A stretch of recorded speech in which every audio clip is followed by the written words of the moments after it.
Hi again, everybody. Bienvenidos. My name is Elizabeth Lopez, and I am a librarian here at the Hillsborough Public Library. I want to welcome all of you to tonight's event. Thank you for being here. I wanted to just start off by doing a few housekeeping announcements. The bathrooms are located straight down the hall on the right-hand side past the stairs in case you need them. And I also want to ask everyone if you can silence your cell phones, and also please try to not text during the event. The last thing I wanted to do was to just thank our partners for making this event possible tonight. So I want to thank Adelante Chicas staff, and I also want to thank the Latino Caucus. And lastly, I'd like to thank Alan Hernandez Aguilar for putting together the beautiful flyer for our event. So let's give all of them a warm round of applause. So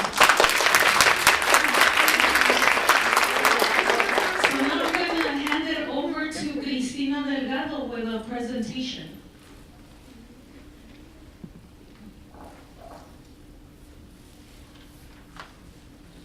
Hola, buenas tardes. Mi nombre es Cristina Delgado y trabajo con el programa de Adelante Chicas. Hi, good afternoon. My name is Cristina Delgado and I work with the program of Adelante Chicas, a program of Adelante Mujeres. ¿Alguien sabe qué día es hoy? Yes? La Revolución Mexicana. Sí, correcto, la Revolución Mexicana. Hoy estamos celebrando lo que es la Revolución Mexicana, pero voy a tocar un poquito acerca de las mujeres en la Revolución Mexicana. So yes, today we are celebrating the Mexican Revolution, and today I'm going to be just covering just a little bit about the participation of women in the Mexican Revolution movement.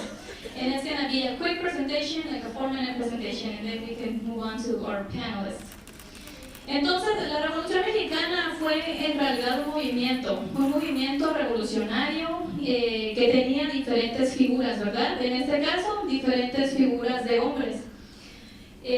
Nosotros conocemos como la Revolución Mexicana a los héroes de la Revolución, como por ejemplo Francisco Villa, Emiliano Zapata, Francisco Madero, Venustiano Carranza, pero casi nunca conocemos la historia acerca de las mujeres que participaron en la Revolución. Entonces, with the Mexican Revolution, we know a lot of figures. Por ejemplo, Pancho Villa, Francisco Madero, Emiliano Zapata, but we rarely hear about women who participated in the Mexican Revolution. And today I'm going to talk a little bit about las soldaderas, what was their role y qué era lo que hacían. Entonces, las soldaderas eran mujeres que participaban en la Revolución. Muchas de las personas les llaman soldaderas, algunas otras personas les llaman adelitas. Hay una canción muy famosa que se llama Las Adelitas, ¿verdad?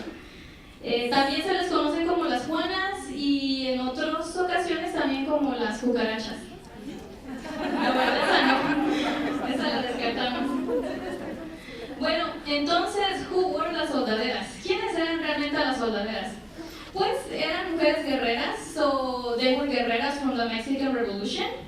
También, most of them were native women or mestizas. Muchas de ellas eran mujeres mestizas, mujeres nativas. Y they were daughters, wives, girlfriends, sisters. Entonces, igual, eran mujeres como nosotras. Hijas, esposas, novias, hermanas. Entonces, estas mujeres estaban siendo parte del movimiento revolucionario. Some of them joined based on their own ideals, while others were forced to join. Entonces, muchas de estas mujeres en la revolución eran parte de la revolución porque creían en el movimiento y querían un México nuevo, un México mejor. Pero muchas de ellas fueron parte de la revolución porque fueron forzadas a hacerlo. Muchas de ellas, cuando llegaban las tropas de los armies, las agarraban y se las llevaban. Entonces, muchas de ellas fueron forzadas a estar en el movimiento. Pero, ¿cuáles eran algunas de las responsabilidades de las soldaderas? So, what were some of the tasks of the soldaderas? Pues algunas de ellas hacían los deberes como, por ejemplo, el cocinar, el lavar ropa, el atender, por ejemplo, a los soldados, apoyar el crecimiento de la familia, de los niños. Y algunas otras cosas que también ellas hacían era, por ejemplo, ser espías, mensajeras, Ellas también, después de cada batalla, ellas entraban a la zona de batalla y colectaban lo que podían, como por ejemplo en este caso, ropa, comida, armas. Y claro, también las soldaderas fueron parte de las batallas en la Revolución. Entonces aquí tenemos una imagen de algunas soldaderas que dice que aun cuando las soldaderas estaban embarazadas, ellas siempre seguían a las tropas. Después de tener a su bebé, descansaban y después continuaban. Entonces eran mujeres fuertes, mujeres valientes. Equal treatment and equal punishment. Aunque eran mujeres, realmente las soldaderas recibían el mismo castigo. Si ellas por alguna cosa desobedecían, pasaba algo, el castigo era el mismo para la mujer o para el hombre siendo soldadera.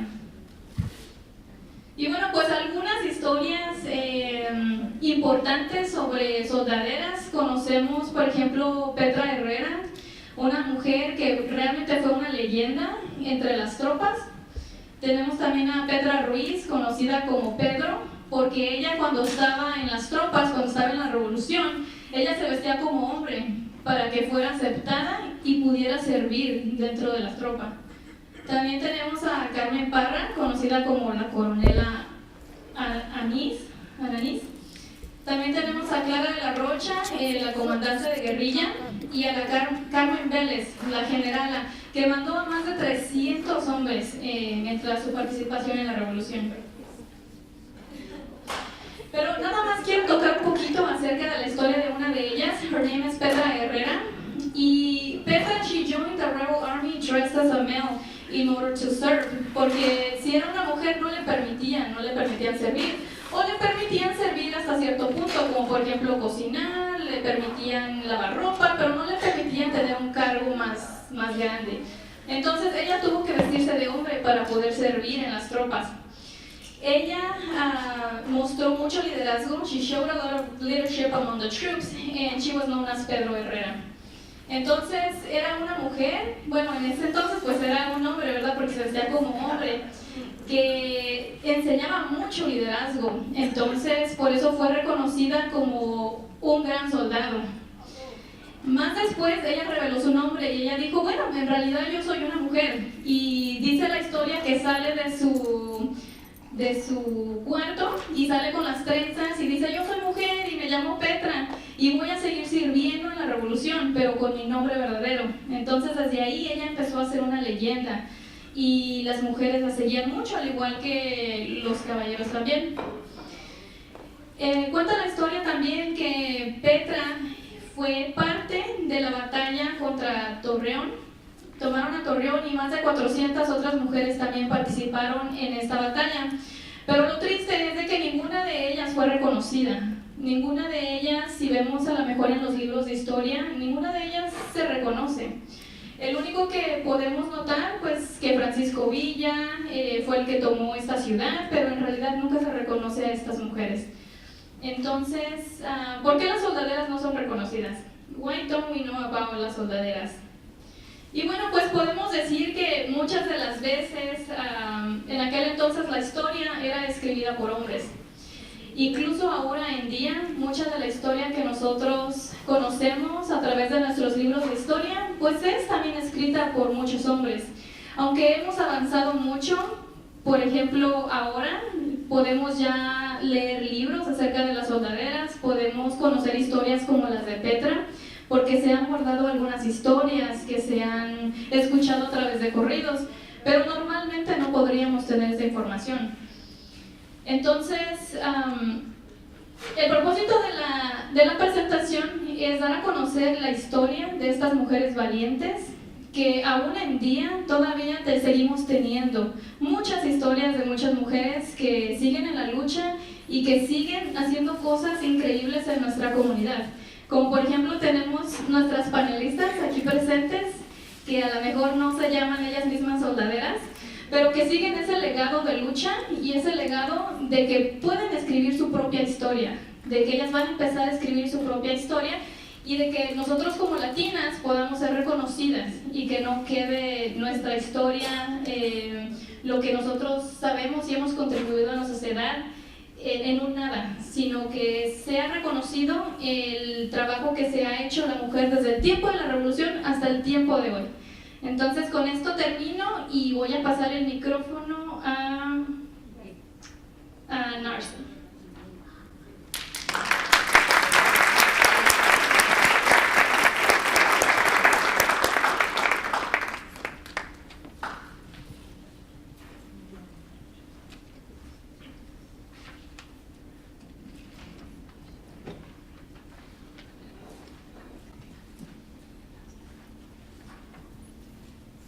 Before I start, I'm looking for my grandson. Really quick. Marcus? All right. Good afternoon. My name is Narsa Rodriguez, and I am honored to be here today to be able to work with these soldaderas, these guerreras, these Juanagallos. My name is Narsa Rodriguez. I work at Portland Community College. I've been there for about 12 years. I am the Dean of Students here for PCC, and I also teach Chicano Latino Studies. So I will be teaching a class, I'll put in a plug, spring term, twice a week. I'll share that information later afterwards. But at this time, I would like to start with our panelists, and thank you for the presentation. Gracias por la presentación. I'm going to, is it okay to do this in English, Spanish? What would you like, audience? Español. Both? Okay. So we'll try to do both, all right? Now, sometimes I may get confused and have no idea if I'm speaking English or Spanish, okay? That happens. So I'm going to start in English. I would like to start with a question which is very relevant to what you were talking about in regards to las valientes. And that's what each one of you are, valientes. One, because you're here tonight and you're sitting here. And you're not sitting with a carabina, with a pistola, but you're sitting with a microphone. So your words are going to be just as powerful as the soldaderas have. So what an honor to be able to identify with them.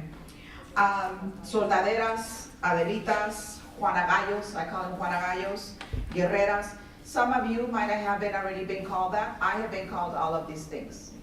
And it was delivered at me as if it was a negative thing, but I took it as a positive, okay? And there's another one that's called la metiche. Being a metiche is just fun. So, señoras metiches, I would like to know, and we're gonna go ahead and do this, if whoever wants to answer. First question is, who would like to start with the story that impacted your life? What impacted your life to be where you are at this point?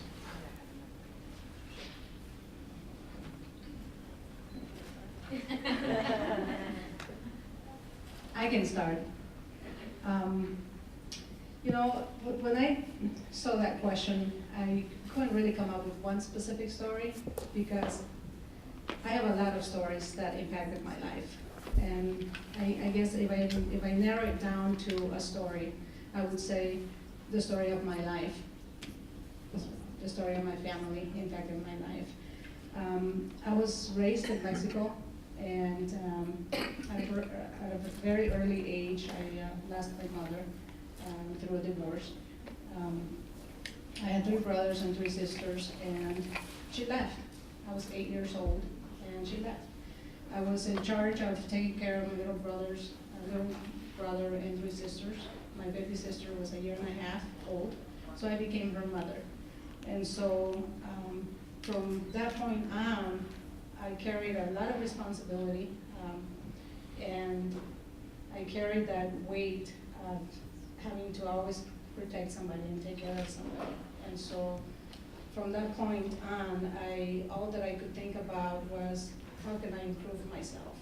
How can I improve myself so that I can provide the best care and the best support for my little sister and brother who was 2.5, the other sister was 3.5, my other one was 7, and I was 8. And so I was responsible, I was a mother at that age. I became a parent. And so it impacted my life because of that experience. I chose to not have my own children. I don't have my own children, but I don't need my own children because I already had them. And so now I dedicate my life to helping my sisters and brothers raise my nieces and nephews. And so they're my new children. And so I can go on and on, but I don't want to take the floor. Thank you, Olga. Do we have someone else that would like to share that journey? Thank you, Olga.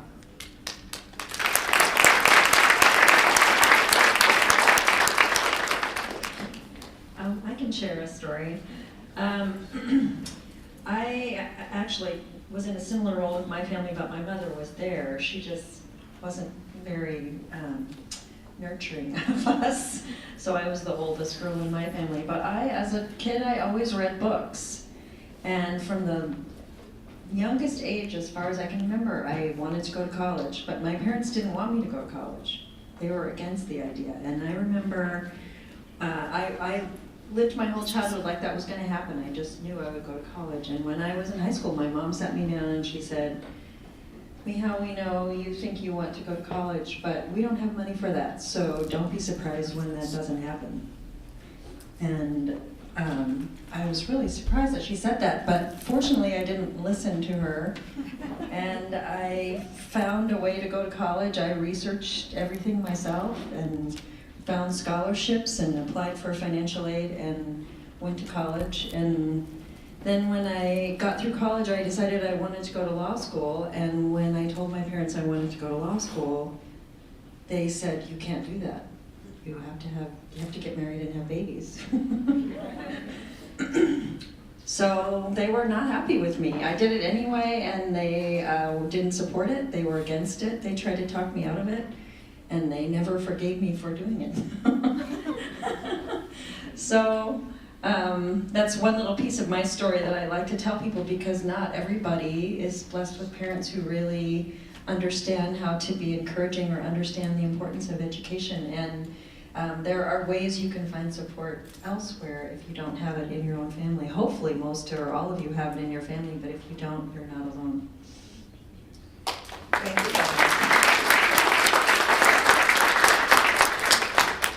And I want to just say that I'm not informally introduced all of our panelists, because we have the background that we'll be able to introduce them formally. So that way we can actually spend more time listening to their voices as well. I've heard several things right now that we have so far in common. That is, I'm going to transition to another question. And what I have heard is a couple denominators, which is a lost. There's a lost somewhere. And I think that's the story for many of us women, that there's a lost. And then we play that leadership and that mother role. It's like we don't really have a choice. We're automatically put in that role. And taking care of others as well, whether it's yourself or others. And there's a way to, I know I didn't mention this, but I do know this just from hearing her, and she was my roommate in college, so I know a little bit more than most of you. So according to what you said, Darlene, is that you both escaped with books. So Olga used to go and read lots of books in Mexico out in the street because she couldn't buy them, but she would just sit there and read the books in the puestos. So I want to also hear from other of you as well in regards to who was or is most influential in your life and why. And if you can weave also your story with it, that's perfect. I'll go because it kind of pieces of it relate to your stories. I was very lucky to have parents who put a huge emphasis on academics and always made me and my brother perform in school. It was what we had to do. But in my early 20s, I became a little bit lost, and I got pregnant with my daughter. And I found her. She found me, and she is the most influential person in my life. And when she was a baby, I took a job as a campaign manager, and I wanted to make myself better for her. I wanted to have a career. I didn't want to be lost anymore. And I also, through that experience, realized that in the political world, there was no one who looked like me or had a family like mine, or it was all a very certain type of person with a lot of money, and that they were influencing and had power over things that impacted my life and my community's life, and they had no input from us. They weren't asking us, and so that combination of things for me really changed the entire direction of my life. So Thank you for sharing that. How old is your daughter now? she's 10. She's 10. Buenas noches. I will say the most influential person will be my family. My mom and my dad, after seeing all the sacrifices that they made for me and to be able to have a higher education, it really gets to my heart, the sacrifices that they made for me and my brother to be able to accomplish so many things and to be able to, be someone that can help our community, our people to be successful. So I think, just like the reason that I got to college was because them encouraging me, hey, keep going. I only made it to second grade. You can do better than that. You will be like the first person to graduate from our families, and be able to be influential for your cousins, your brother, and just like hearing them encouraging me, it really makes me really happy to know that I have them to support me. And luckily, I go to PSU. I'm the vice president right now, and I'm making a lot of changes for our community. And the reason that I got there was because of my parents, because they encouraged me to go to school and applying for scholarships. I don't have to pay anything because I was all everything. I was a lonely person because in high school, I was studying and making sure that I was getting all my good grades to be able to, not putting the pressure on my parents of being able to support me with the money. So I have scholarships. I go to school. I focus on pursuing my degree and making sure that one day I will have that degree that I can go outside in the real world and making changes for my community. So I will say that my family are the most influential people, and I have two brothers too. One 4-year-old, so I'm helping him to go to college and be the doctor. He's like, oh, I want to be like you, because sorry for taking too long, but the other day I was in school and I was having a really, really bad day and my mom called me. He's like, guess what? Your little brother just told me that he wants to be like you when he grows up. He wants to be a doctor, and I'm like, oh, really? So that really made my day. So just like my family, close to my heart. Yeah. Wonderful, thank you.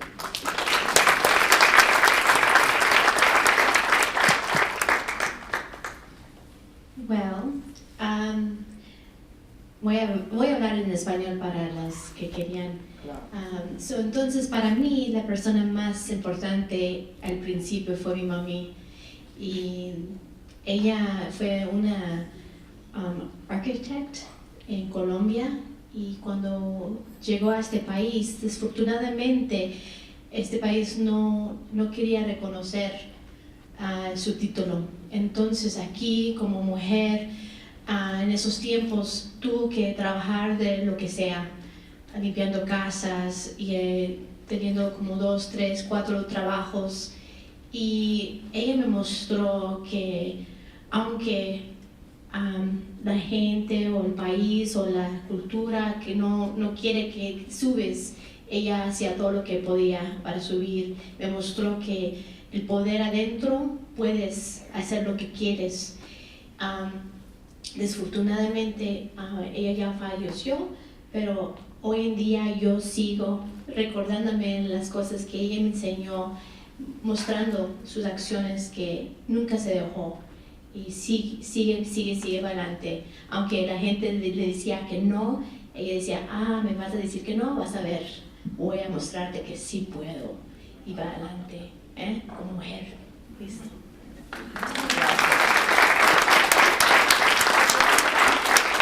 Quisiera hacerles una pregunta acerca de eso, porque he escuchado algo, está un poco fuera de aquí, pero porque estoy navegando en las pláticas que están dando. Acabas de decir algo que es algo muy importante, que escuché a varios de ustedes decir de alguna manera u otra, que es you can't do that, especialmente de nuestra jueza. You can't do that.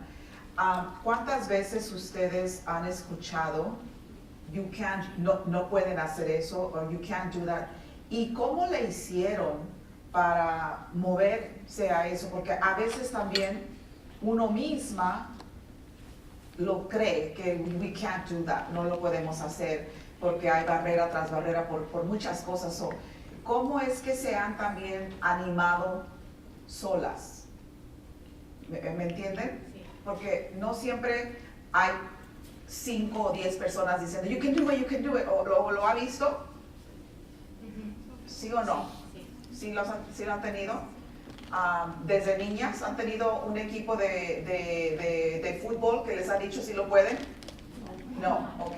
Entonces quiero que me platiquen de dónde han sacado esas fuerzas de decir sí puedo. O sea, Mónica, tú no lo explicaste, pero me gustaría si alguien más también puede. ¿De dónde tú sacaste las fuerzas de tu madre, verdad? Sí. Pero, y ahora, como profesionales que son y siguen creciendo profesionalmente, ¿siguen escuchando eso? You can't do it, no se puede. No tanto, pues para mí, les voy a decir una cosa. Antes que murió mi mamá me dijo siempre, haz lo que quieres, sigue para adelante, vivir la vida, lo que tú quieres, hágalo. Cuando también me casé, tuve un hijo, era chiquito y un día me desperté y dije, ¿qué estoy haciendo?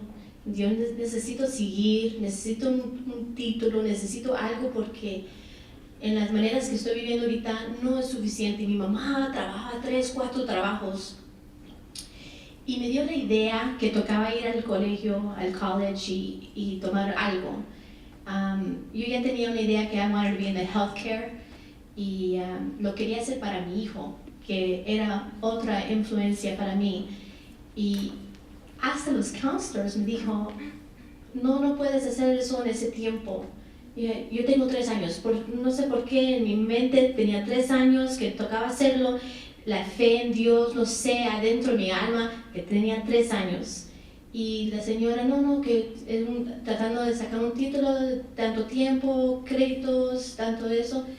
Y no sé, adentro de mí salió, y en 3 años salí con mi título de radiología. ¿Cómo lo hice? No estoy segura, creo que dormí 2 horas al día, no sé. Y tratando de crear un hijo, pero adentro de mí y teniendo fe en Dios. Gracias. The question that I asked, I'll say it in English, is I asked him to please share with us, do they continue to hear, you can't do that, it's not possible, where do they get that inner strength for them to continue on, and do they really have a team of people that looks like a football team that is behind them the whole time? Yes or no, and how and what? So that's the conversation and what we're talking about at this particular time. Olga.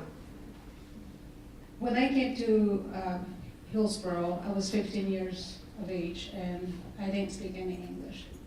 And so I went to high school, had to learn English fast, and the process was not easy for me.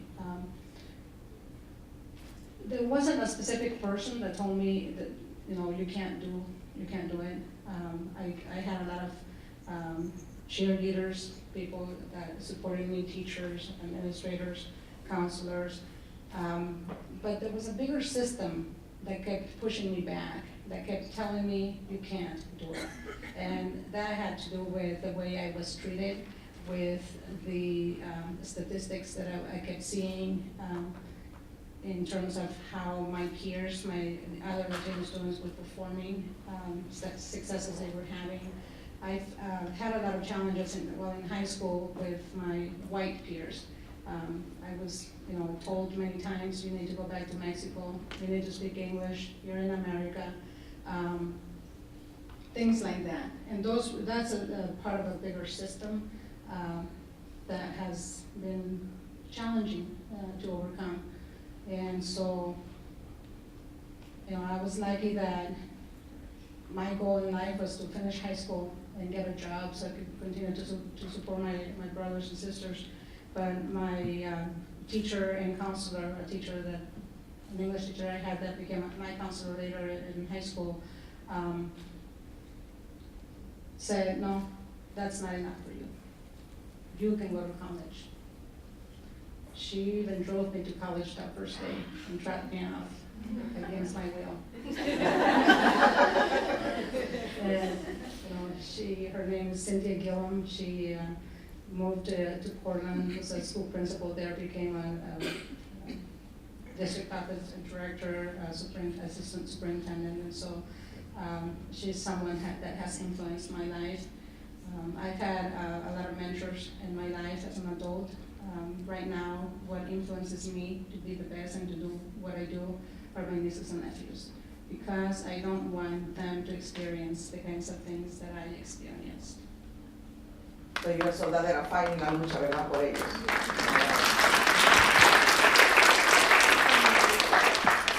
I like to tell a story that happened to me not very long ago when I was a judge, because when I was already a judge, because the kind of people telling you no has not stopped happening to me since I've been a judge. It still happens to me. I remember the first day when I got there, I had this sort of sinking feeling like, this is going to be a hard job for me. Like, there's nobody like me here. There's nobody who thinks like I do. And the first 2 years were very hard. I think the way I think is different. The way I solve problems is different. I see that as good. But the people that I work with don't necessarily value my way of thinking. They have their own way of thinking and they think it's perfect the way it is. So when I had been there about 2 years, I got to go to a training, which you might wonder why I got to go to a training 2 years in, but that's a good question. I went to a training and it was really helpful, and I noticed that in the training I was really excited and I was talking a lot, and I realized that I hadn't been doing that for 2 years. I'd gotten really discouraged. I always tell people, watch what happens to you when you stop talking or you stop acting like your excited self. Sometimes we all go through periods where you just feel discouraged, you feel kind of beaten down, and I was in a period like that. So I went to this training and I felt better. And I came back and I was all excited and I told my chief judge about it. And so we had lunch to talk about the training and what I learned. And one of the things they said was, you should find a more senior judge to mentor you. And since he was asking me how I was doing, I asked him if he would mentor me. Well, he did not say yes or no to that question. He apparently just took it as an opportunity to proceed to tell me everything that was wrong about me. So he said it in a really nice voice as though he was complimenting me, but he basically told me everything about me was wrong. And that I needed to change my whole way of doing the job, and that people didn't respect me, and that I was too slow, and all of these things. And I was so shocked, I wasn't expecting it, that I started crying. Like, not sobbing, but like tears started coming down. I couldn't stop it. And that didn't deter him at all. He kept talking. Like he was saying really nice things, but it was just killing me. So somehow I survived that. But by that point I'd been a lawyer for a while, and I'm old, so I've been through these things before. This was not the first time something like this happened. So I went home, kind of regrouped, and realized, okay, I just need to give this some time to think about what this means, because what he was telling me I needed to do to change myself, I was pretty sure I couldn't do, and be myself. Like, he was basically telling me to be a judge like he's a judge, but I know better than that. That's not going to work anyway, and I value my perspective and my way of doing things. So a couple of weeks later, I saw a movie, and I am a big movie fan. You might see from the screen, I write movie reviews, and I'm a big movie fan, and I have revelations in movies a lot. So I saw this movie that some of you young people might know. It's called Hustle and Flow. And it's about a pimp who wants to be a rapper. And I don't know any pimps personally, and I'm not a big rap music fan, but I really loved this movie and was was really sucked into this story about him writing this rap song and his dreams to be a rapper. And in the course of the movie, he commits a crime. Like, he did it. It's right there on the screen, and he ends up in jail. And the revelation I had while I was watching this movie was, I'm here on the court because I'm the person who can hear the story that everyone thinks they know and still be listening and still wanting to know what really needs to happen. Does this person have a case or not? I'm not on the court to be the fastest one or to be just like these guys. I'm here because of what I understand about the world. So it just helped me get back into my perspective. And I did have to think about what to do with what that judge told me, and I did make some changes, but I can tell you I didn't just pretty much do everything he told me. I found my own way to do it, but I did it from a place of remembering who I am and why I'm there. So I always tell students and people that are struggling to make their way, you will probably have lots of moments like that where people tell you, you have to become like what's already here. And those are dangerous words for us to pay attention to because the world needs what we bring that's not already there, and it doesn't know it yet, right? So you need to be around other people who can remind you of that you bring something important, and you have to find a way to bring your gifts to whatever workplace you're in or whatever class you're in or whatever. And don't listen to the people who want to change you into what's already there. The way you are is just good and fine and needed as it is. Thank you. Thank you, Darlene. And that actually transitions to one of the questions that we had, which is what advice would you give young Latinas about going to college? And I think that the question is being answered. I'd like for other panelists to answer that. You probably, how many of you young Latinas here, whoever have heard you need to go to college? ¿Verdad? Okay, so you already know that, right? You know you need to go. You probably already know why, right? Okay? We have lots of jewels here. A ruby, a diamond, a pearl. They will tell you the secrets of surviving the college life. And we don't want to sugarcoat it by saying it's going to be easy. You might be the only Latina brown face in the classroom. And you might say, híjole, I just want, what do we do when we get uncomfortable? We want to go back, right? We want to go back. You can't go back. Can't go back. So I want you to share that on how you cannot go back. ¿Cómo le siguen adelante? How do you find that revolución, that un nuevo México? How do you find that un nuevo whatever? Okay? It's totally not easy. When I was in high school, I didn't know how college was going to be. I thought that I was going to go to class and, like do my homework and then go home and have a good sleep. But no, I have spent so many hours in the library studying for like my exams, quizzes that you will think that are going to be easy, but no, it's like, I'm like, oh my God, I have a quiz. But it's kind of like an exam kind of thing. So it's really hard just being a student, focusing on a lot of things. But like the way that I survive in college right now is like having the support of like my professors, my friends, my family, being able to, like focus and like not losing track of what I'm here for.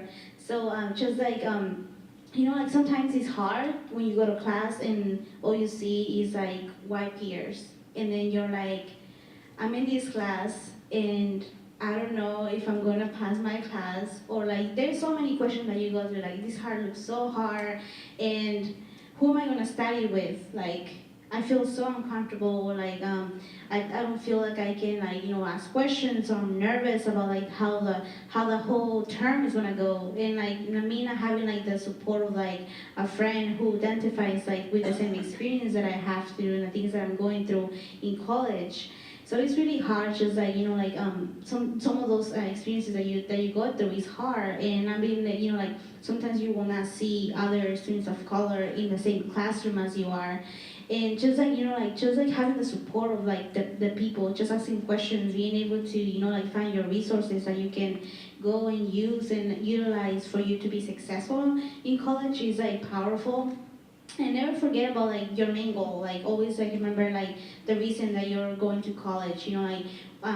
Just like I'm always thinking like, okay, so I know that it's hard right now, and I know that I'm going through a lot. But like at the end, I'm gonna see the light where I can be like, hey, I'm almost done. Like I'm a junior right now, and I'm like, okay, so I'm excited because I'm gonna graduate soon, and this is gonna be over soon. And everything I'm gonna see is like, okay, so I have my job, and everything's going good for me. So just like remembering that is something that really helps me to be successful and like be able to survive in college. Thank you. So I want to say something really quick, what you just said. It's not going to be over. Okay? That's one chapter in your life, that it's a journey. This is un escalón. It's just preparing you like a soldada. Okay? It's equipping you. But it ain't over, sister. Okay? I agree with that. I think the things that, the tough things that we go through just make us tougher. Yes. And when you go to college, or even now in high school, this is a lesson you can take for the rest of your life, don't waste time on people who don't believe in you. You just move right on. You don't need to win them over. There are people who will love you and mentor you and support you and champion you. You find those people and you stick to them like glue. And anybody who doesn't believe in you isn't worth it. And when I went to college, I was studying science, so I was a Latina in the science world at a big university, and the professors just looked right through me. And ultimately I decided that I wanted a different career because I wanted to be able to reach my full potential. And the same thing unfortunately happened in my early years in politics too. There are people who underestimated me. People still try to sell me short or sell other women short. And you just gotta. And there's nothing that makes me more angry. No one has ever said to me, you can't do this, they just act like I can't. And it makes me so mad. So that just, I just let that anger fuel my path forward, and I just tell myself, I'll just smile and wave and prove them wrong. And I do. So just don't waste time on people who bring you down.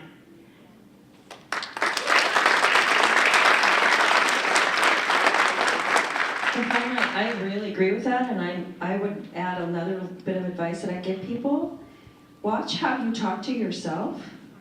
Some of us are our own worst enemies, because when you feel uncomfortable or you see somebody that seems smarter than you, then you think, oh, I'm not good enough, I'm not smart enough, why am I so stupid?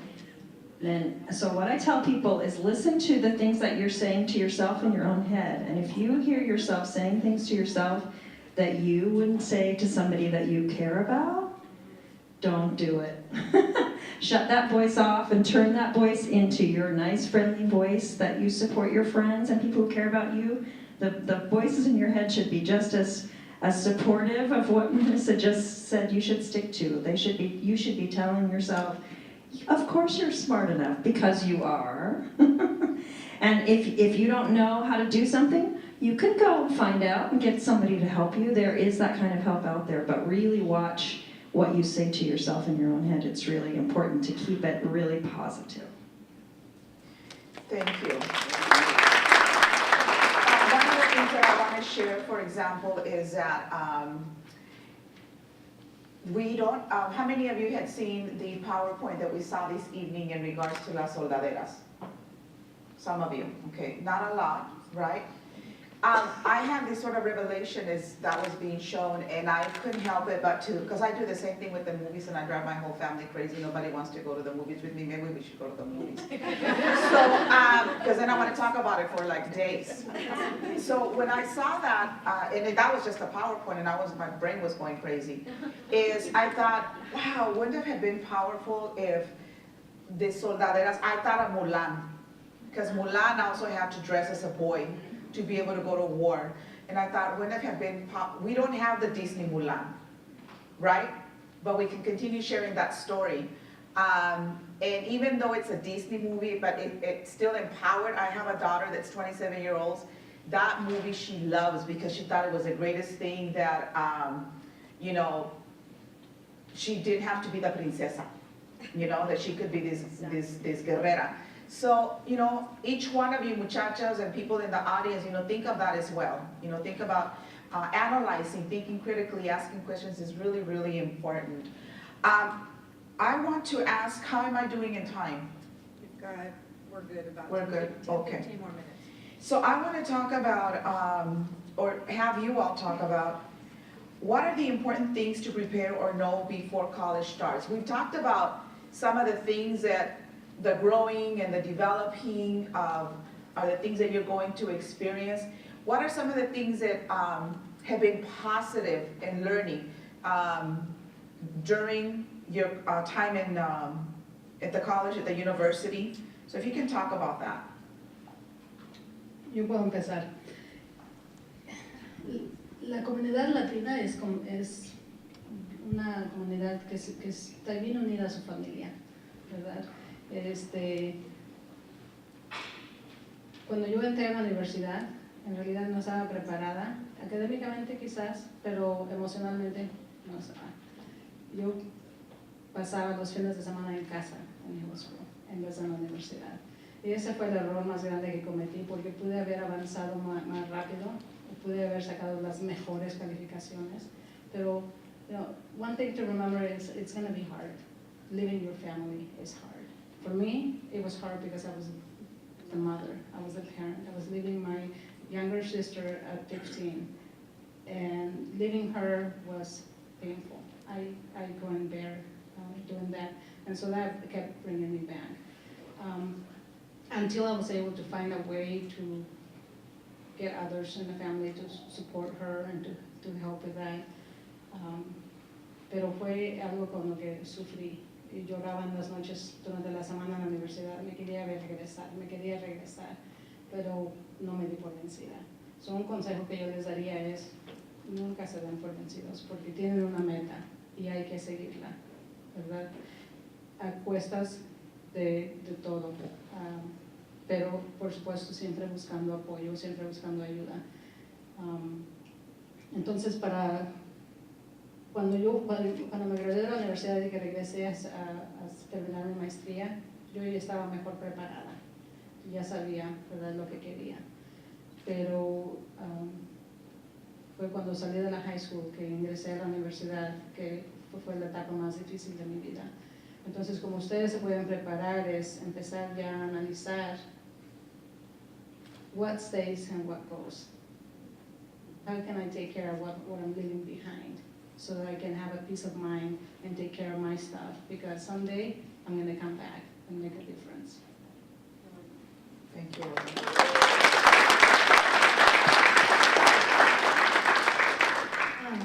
Una manera en que se pueden preparar para ir a la high school, para ir al college, yo diría que hablar con sus papás, qué son las metas que quieren lograr ustedes, y cómo nuestros padres nos pueden ayudar y darnos todo el amor y la ayuda que es necesaria que nos puedan dar a nosotros los estudiantes para poder ir al colegio y be successful.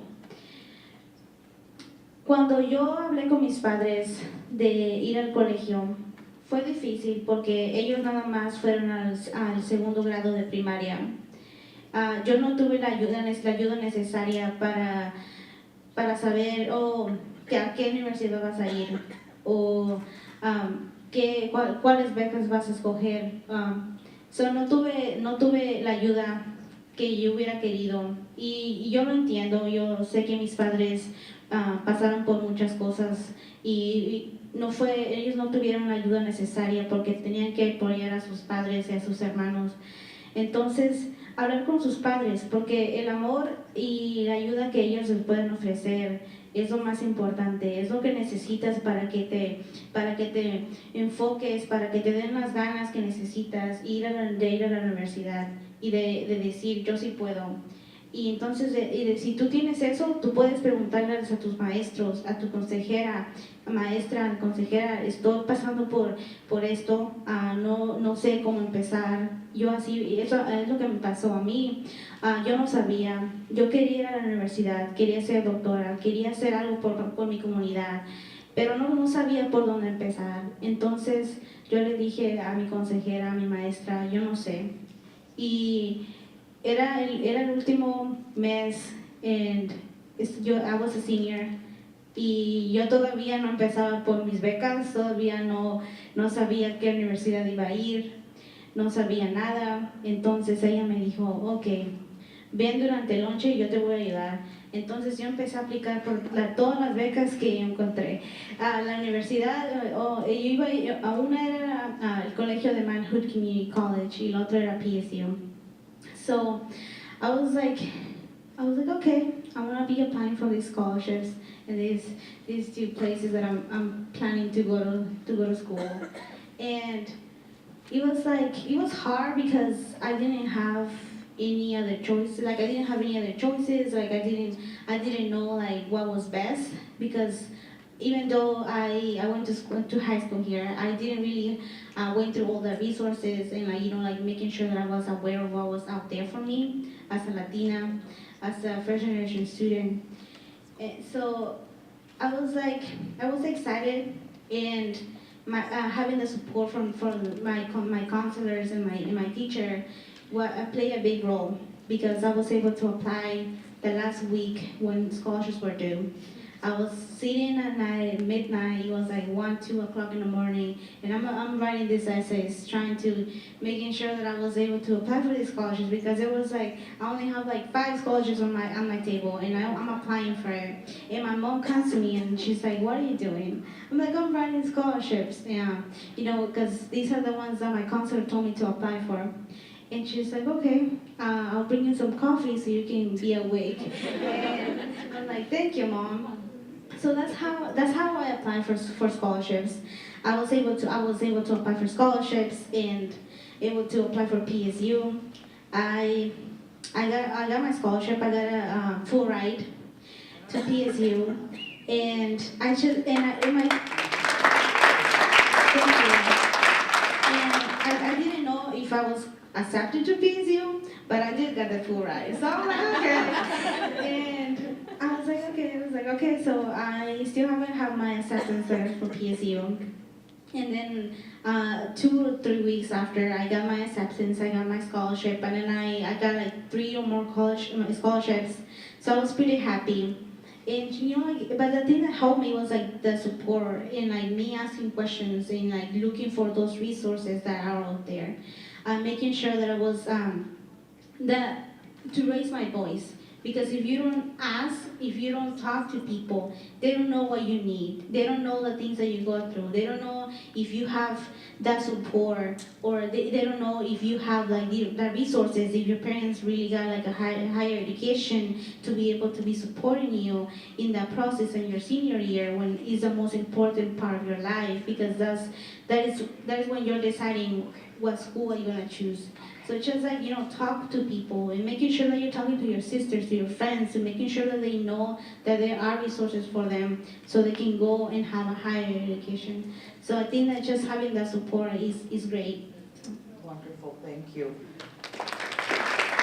So what we're gonna do at this point is all of you have, I think, inspired us and have told us a lot of information. I know I'm going back to work tomorrow. Like you went back to your work after that training. We have to feed our soul, and we don't get a lot of opportunities to be able to have this type of opportunity for us to embrace and engage. We're going to open it up to the panel, so you can go ahead and answer more questions as well.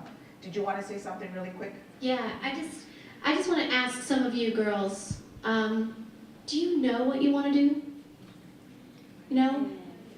So some of you know, that's awesome. Some of you might not have an idea.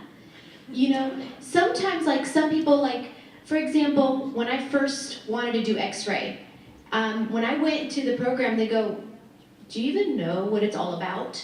And I go, just taking pictures of bones? They're like, oh no, there's so much more to it. So sometimes we only see the surface of something. And so I actually put a flyer together with websites that can help you find and research things through the Oregon Labor Market Information System. And there's things there for you as a student that you can look for. Websites to apply for scholarships, and people that can actually help you search. But one of the last things I really want to make sure is to encourage you to go job shadow. If you think you want to do this or that, go to those companies that does this or that, and request that if you can go job shadow and talk to somebody that is already doing that, and ask them about, you know, whatever it is that you need to ask. But like she said, you have to ask. Because if you don't ask, the answer is always no. But when you ask, there's always that opportunity that someone's going to go, you know what? Venga, te voy a ayudar, te voy a mostrar. So I encourage you, okay? Gracias, Mónica. Olga.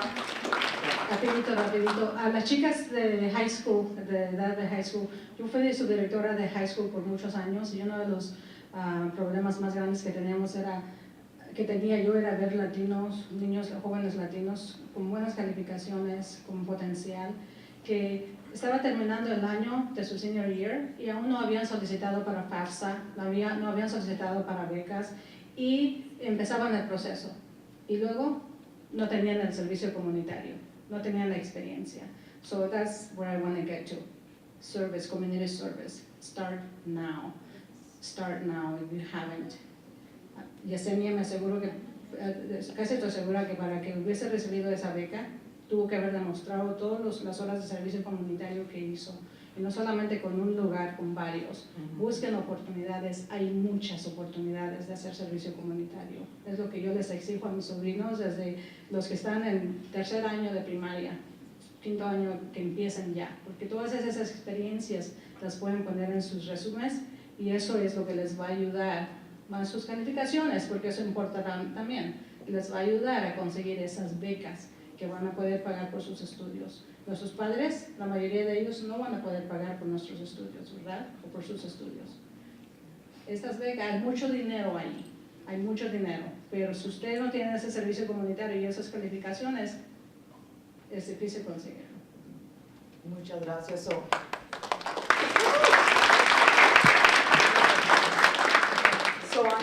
¿Me permite el micrófono?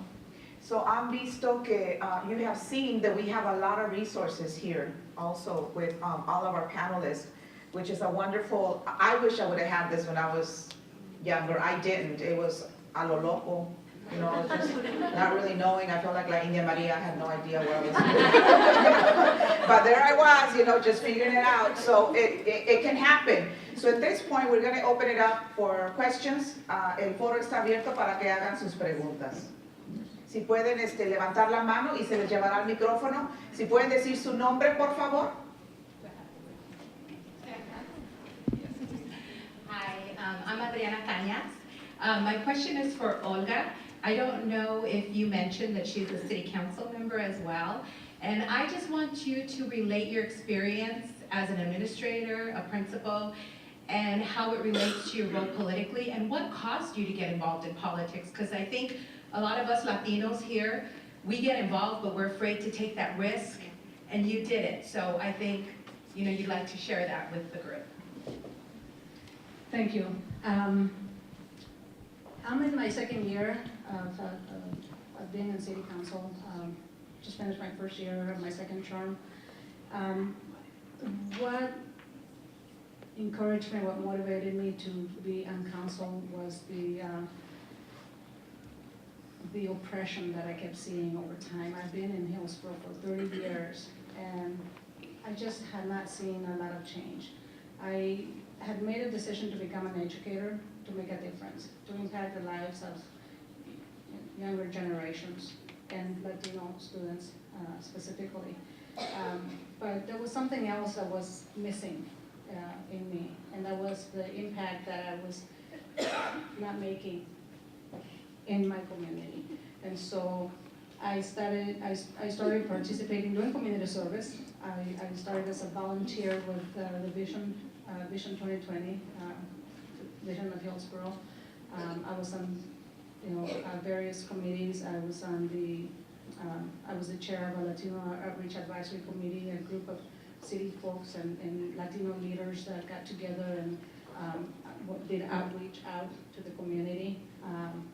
Not just parents, but Latino community, Latino businesses, Latino residents. And so through that work, I was able to meet a lot of influential people. I was able to meet a lot of influential people, and sometimes when that happens in your life, you get power. It's just the way it is. So I was asked by the mayor of Hillsborough 7 years ago, would you like to be on city council? I'm like, wow, it's that easy? It's not that easy. There was a city councilor that was leaving a year earlier, and so what councils can do is they can appoint people, right, for a period of time. And so I really didn't know a lot about politics. I just kind of wanted to give to the community. I wanted to help the community, and I started exploring my role. What would I do? What an opportunity. And so I was appointed for 1 year. I finished my year and ran for council for a full term. And so no one ran against me that first term.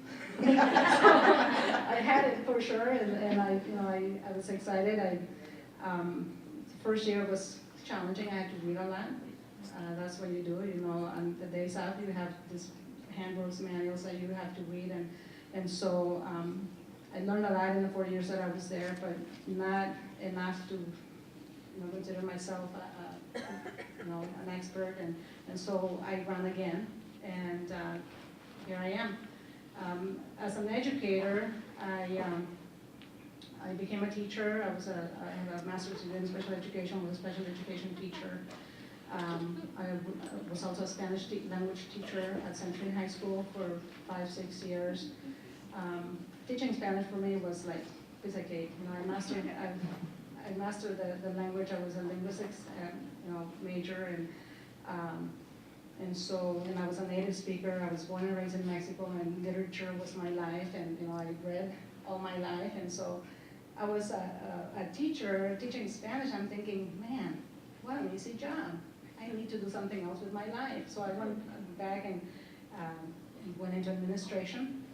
I completed another master's degree in school administration, and came back, and I worked for the district for a couple of years, became a vice principal, assistant principal. I was at Hillsborough High School for 7 years. Just recently I was hired as director of federal programs for the Hillsborough School District, so I oversee all of our federal funds, the federal money that we get from the government to serve schools in need and programs that have needs. I also started a parent and community engagement program for the Hillsborough School District, so that's another adventure that I'm very passionate about. And so one of the advantages of that position is that with City Council, I'm able to, because of my influences, I know a lot of people, I'm able to partner with a lot of agencies, a lot of communities around, that serve people, social service agencies that essentially serve the same people that I work with, same families. And so together we can do a lot more and serve them in a better way. So. Thank you, Olga. I like the way Olga answered. She called her opportunities adventures, which I love it. They're adventures because that sounds like fun, a little bit of scares, wearing la capa de Superwoman, and there she goes. All right, more questions? I'll take Ceci and then over here. Buenas noches, me llamo Selena Girón. So I really appreciate all your stories and your experiences. I feel like I can relate. My question is, now as professionals, what would you tell young professionals like myself? How do you deal with the balance of family, your children, your husbands or partners, and still strive to be even greater at what you do? Great question.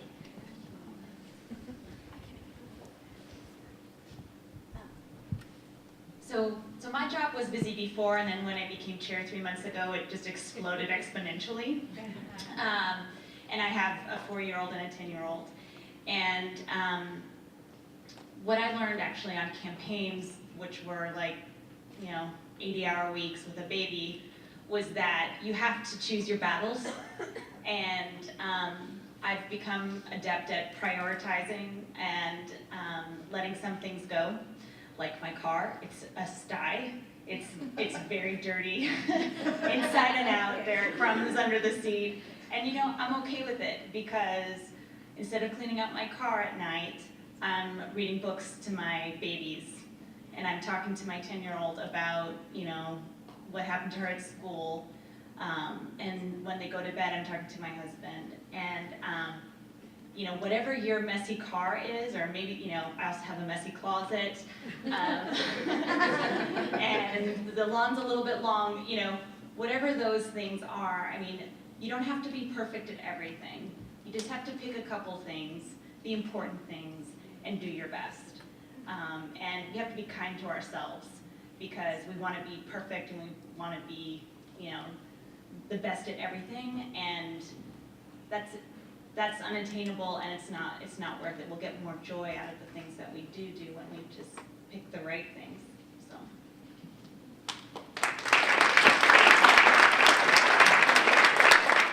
I'd like to add just a little bit of that as well, because I hear you. Finding that balance is really, it's challenging, it's very difficult. I've had to let go of certain things as well that, if the room is messy, it's just messy. And if the girls come and give me a hug, and even the dog, I'm just going to take those few minutes to do that.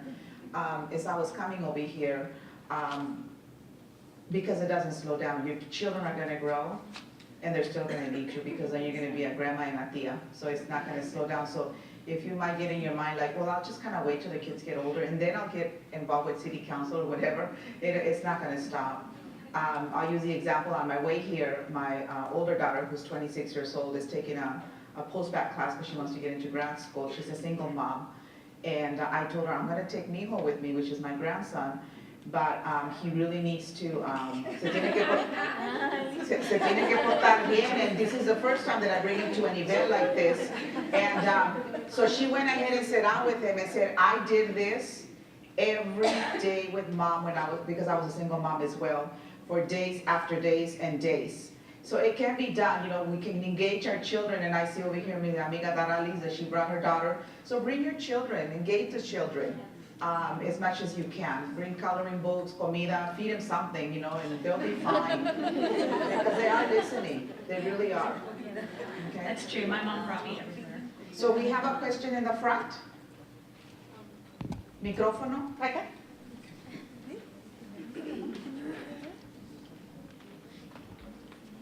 Tu nombre. Mi nombre es Celeste Mora. My name is Celeste Mora, and I'm going to do my question in Spanish and in English. So my question is, if after tonight, the ladies that are sitting here don't take this wealth of information and then turn it into something that they can do for themselves, help them move forward, what are the negative effects of that in our community? I'm going to do this in Spanish now. Mi pregunta es que si acabada esta noche, las muchachas que estamos aquí no tomamos ventaja de lo que nos dicen estas mujeres fuertes, ¿qué van a ser las desventajas o las negativas de esto en nuestra comunidad?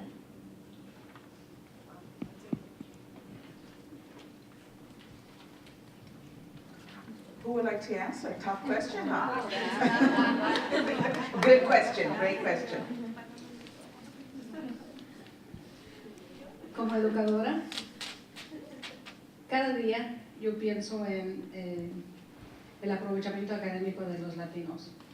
Aunque yo trabajo con todos los estudiantes de Hillsborough, ¿verdad? Pero ¿por qué pienso en el aprovechamiento académico de los latinos? Porque son los que menos están aprovechando de las oportunidades que existen. No es porque no quieran, pero muchas veces es porque hay otras barreras. Hay el idioma, la pobreza, la educación, no tienen la comunicación que necesitan, no tienen mentores, hay muchas barreras, ¿verdad? Entonces, una de las cosas por las que yo pregono, ¿verdad? Like a better word, es que nuestros jóvenes, nuestra juventud necesitan modelos, necesitan ejemplos. ¿Y quién más que nosotros, los que estamos informados, los que tenemos esta riqueza de información, de educación? Si la tenemos, hay que usarla, ¿verdad? No solamente los jóvenes latinos en Hillsborough, en el estado de Oregon, nacionalmente los latinos están underachieving, ¿verdad? Cuando yo fui a la universidad, siempre casi era la única latina, la única persona de color en mis clases. Y a veces sudaba de, híjole, tengo que hablar, tengo que participar, porque yo no quiero que piensen que porque soy latina no puedo, ¿verdad? Y me costaba, pero le echaba la lucha. Cuando fui a hacer mi maestría en administración, la única latina ahí sentada. Llegaba a veces y, ¿con quién me siento? ¿Quién me va a rechazar? ¿Quién me va a escoger cuando nos dividamos en grupos? Siempre tenía que estar pensando en eso. ¿Y en qué es en lo que piensan nuestros jóvenes latinos cuando entran en esos salones de clase de química, física, matemática? Piensan lo mismo. Yo sé que piensan lo mismo. Yo sé que muchos de ustedes han pensado eso cuando entran a lugares así, ¿verdad? Nosotros tenemos que empower a la juventud para que, aunque sientan eso, aún sigan adelante y no se den por vencidos.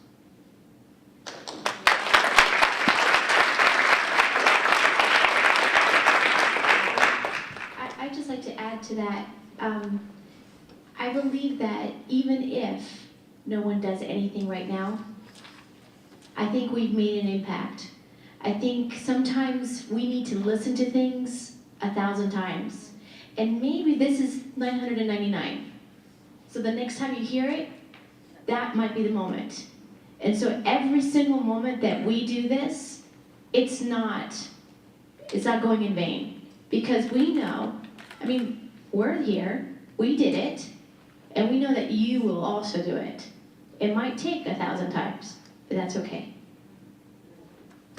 Thank you. One of the advices that un consejo that a brother of mine has always given me, life only gives you what you can handle, okay? And there might be times that it feels like I'm not going to be able to do this, and you can do it. Olga and I went to school together, but the year before she arrived, I went to OSU first, and I dropped out of college for many of the same reasons that we're talking about. ¿Qué estoy haciendo aquí? What am I doing here? I don't fit here. I don't even know how to get to this building.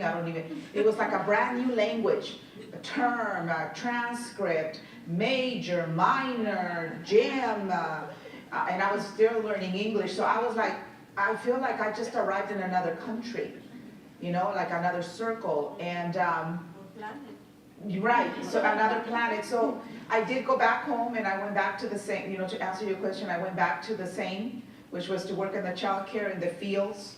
I helped my parents pay the power bill and this and that, you know, all kinds of different things. And then something, I don't know, se me cayó el 20, like we say, something clicked in my brain, and decided to go back to Oregon State University and finish the degree. Was it easy? No. But I found and connected with people, and I always tell this to students, I don't care if you connect with the janitor, or the lady that's cooking, or the tutor, or whoever gives you that smile, you know, keep going back for that friendliness. Connect with at least somebody. I would secretly do weird things. No, really, I'm going to tell you. And Olga también, she's just not telling you, but I kind of wanted to get away from even that crowd, the little bit of crowd that I had, because I wanted to learn about other parts of the world.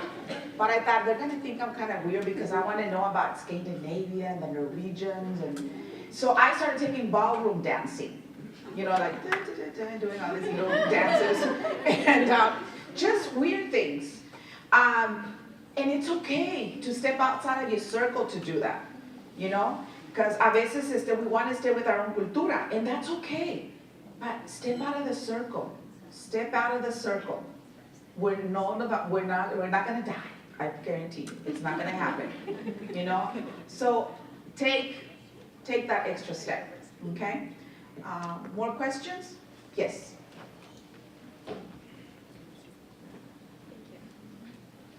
First of all, I want to thank you, lovely ladies. I am a sophomore at Lewis and Clark College studying political science, and I think that's an accomplishment for myself, being able to get into Lewis and Clark College. But I'm facing a different problem that I want to know if you guys have confronted this, and that is that people aren't telling me at school that I can't do things. They're not telling me, oh, because of where you come from, you can't do this. It's a different problem. It's very interesting. I feel like sometimes I'm there to fill a diversity quota, and people are defining me by being Hispanic or Latina. How do I get people to realize that I am not just defined by my culture, that I am defined by my ideas and by things that I can bring to the table other than just my culture? And I want to know if any of you have experienced this, people wanting you present for who you represent, but not who you actually are, and how could it overcome Can I ask that? you a follow-up? So how does that, can you give some examples of how that happens to you? So I've been asked to take part of photo shoots where I am not actually part of that program. Some people want to know my opinion because of my background, and I'm not gonna lie, I do not speak Spanish, and I'm not very in touch with my Latino background, and sometimes it hurts me for people to instantly make those associations. That is where I come from, but that is not all of who I am, and I just want to know if any of you guys have experienced that and what I can do to combat that. Yeah, thank you for your question. Well, like something, you know, like I have experienced that. I'm a Latina. I go to PSU, and there are many times people have like, you know, and I'm involved with student government. I'm the vice president there, and like all the time, like people are like asking me like to, hey, would you like to like, I don't know, like do this? Would you like to be on the picture for the cover? Would you like that? Would you like to do something? I'm like, but then I ask myself like, why is the main reason that you want me on your cover? Like, is it because like the work that I'm doing for my community, or is it the work that I'm doing for like our student body, or is it just because you want a Latina to be in your cover so you can attract more students to our campus? Because that's a big thing right now. A lot of students are going through that. A lot of students are like, why is like one example, PSU is known for like being like the most diverse campus. And if you look at the cover, in every cover there is always a student of color in that cover. But the question, what are you doing to satisfy the needs of those students? Are you doing more programs? Are you providing resources? What are you doing for us as students? We are on the covers. We are bringing money to the universities. So like, why you're not doing any work? So I do understand, like I have gone through that experience where like people ask me, and like, you know, I always tell them I have my story, and I'm like, I feel like I can share my story to you, but I can share like what makes who I am and why am I here. But I don't want you to like, and I do it in a nice way, you know, like I'm very respectfully, I'm like, hey, I can talk to you about like, you know, my story, and I can share it with you, but I want you to do it because of the work that I'm doing, and because I'm gonna make a big change, not because you're gonna use me as one more student on your cover that is bringing money to this university. Thank you. So, I think, you know, I think when people ask you to participate in something and they're trying to use you, which is why it doesn't feel good, I think you just use them back. You take that power and you use it, girl. You just, you know, they invited you, they have to listen to you, you know, and we don't get invited a lot of places. And, you know, for hundreds of years, this country has invited people to the table because they played golf, or they were guys, or they were rich, or they were whatever. And, you know, I think that we can, I totally get that it doesn't feel good, but you aren't powerless in that situation, and you can turn it around. Thank you.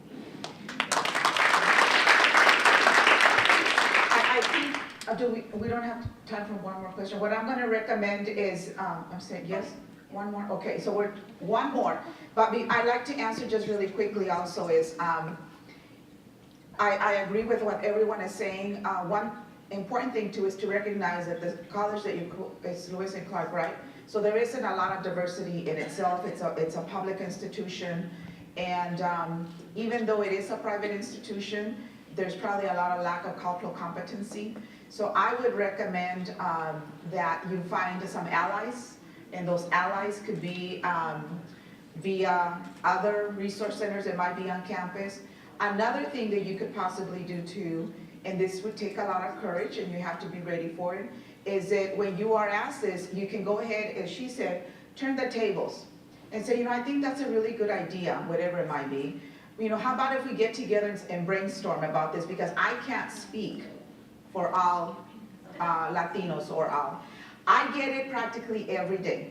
I'll use an example of yesterday. I'm on a search committee to select a campus president. And by quota, we have to have diversity sit there. So I know why I'm sitting there. I know why. But I'm not gonna sit there quietly.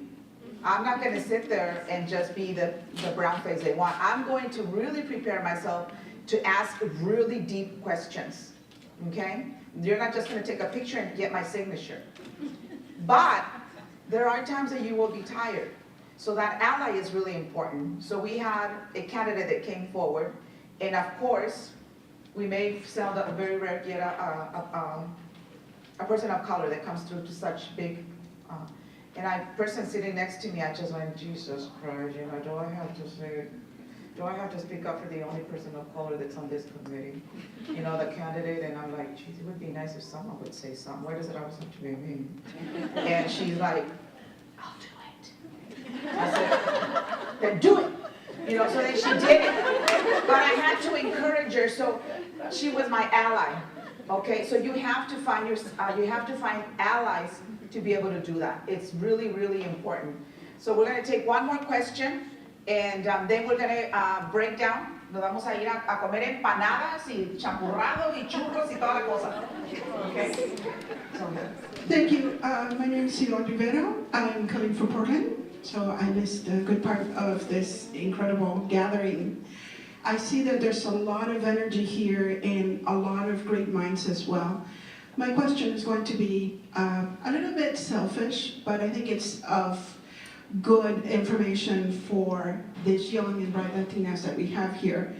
And it is how, in your experience as a woman who's educated, as women in government, how do we deal with these expectations of us as Latinas when we are mothers too? And the issue of bringing balance to our work life. And then there's also a side question, which is in the theory of feminism.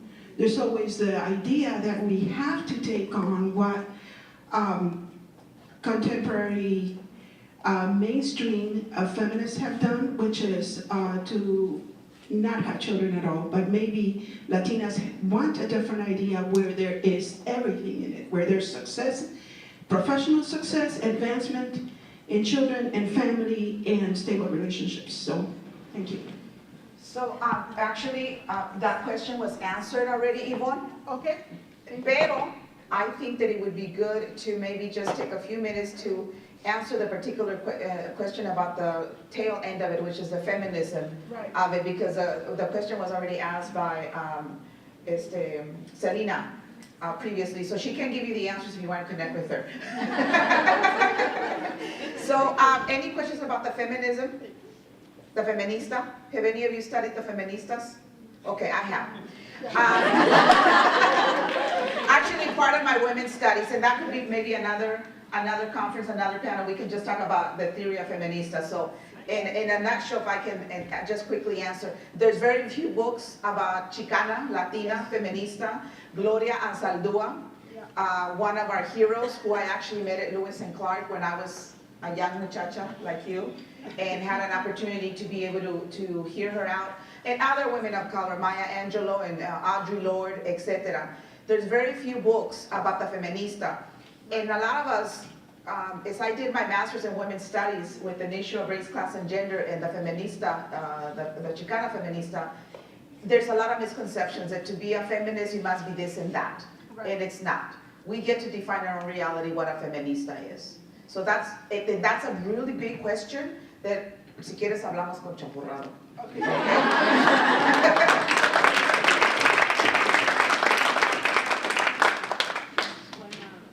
My name is Lily Cáceres. I'm the Minority Services, statewide Minority Services Hispanic Latina Coordinator for the Oregon Youth Authority Juvenile Correctional Division, and good friends with Olguita.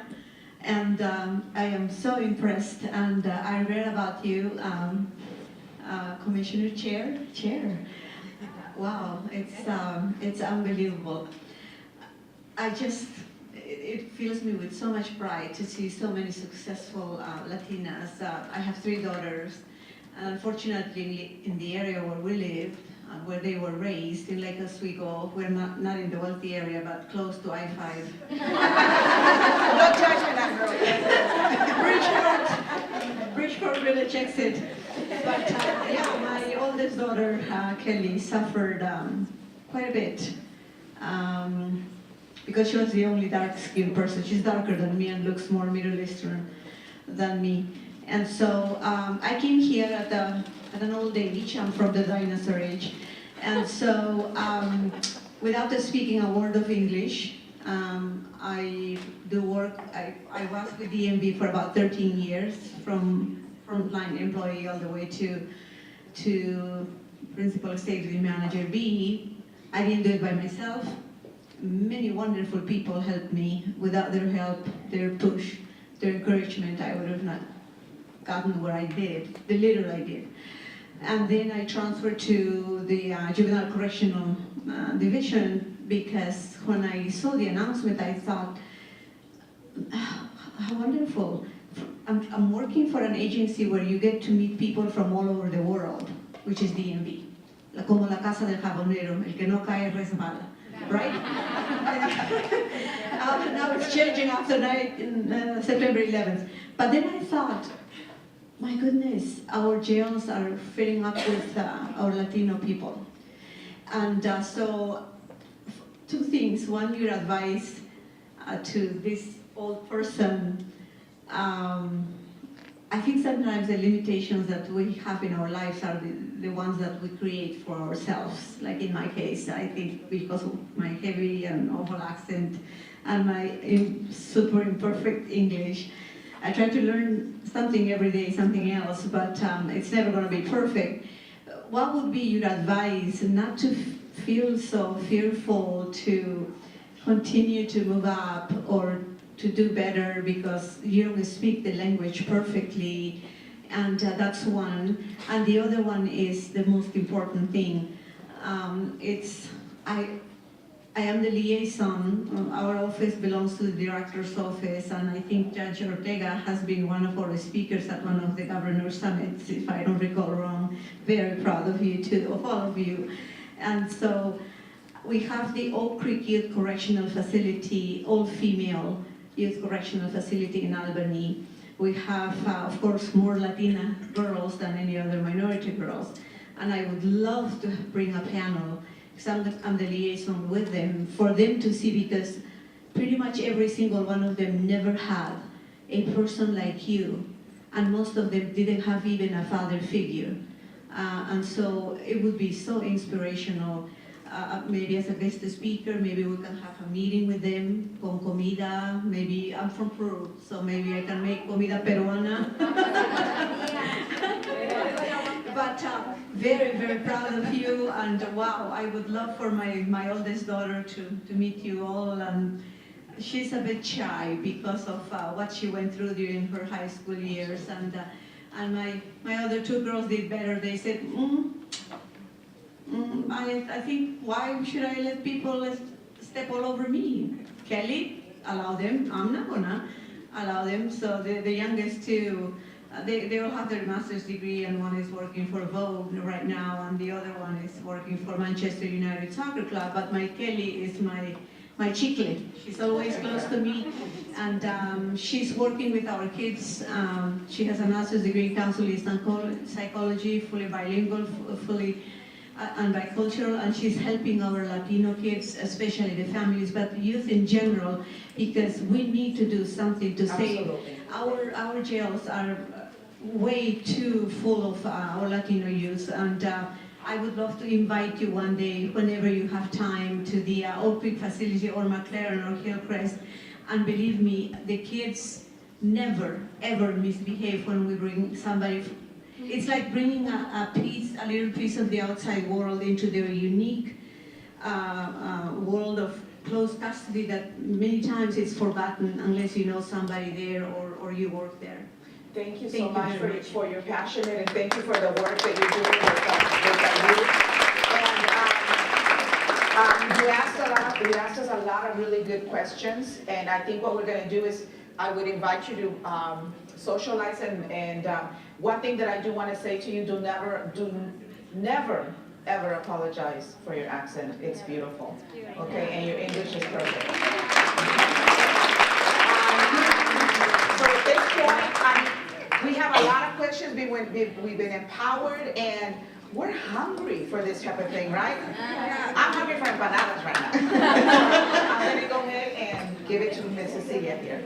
Gracias, Nancy. Well, thank you so much. I'm just going to take 2 minutes just to close. I'm very happy that you guys made this time to come and listen to this wonderful panelist, and also, of course, Nancy as the moderator. Thank you very much. I know we all have families, and we made this possible because of the same reasons, that we don't want the jails to be full of our young Latinas or young Latinos. We want to make sure that we stop that before we get there.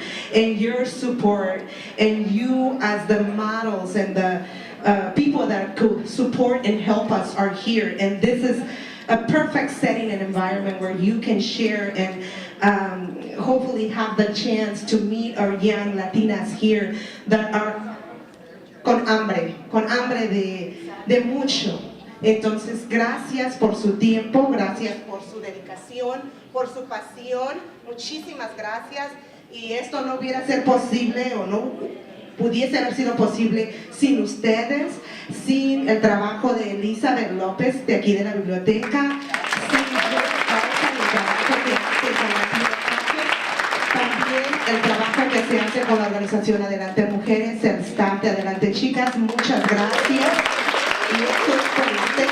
Y vamos a seguir en la lucha.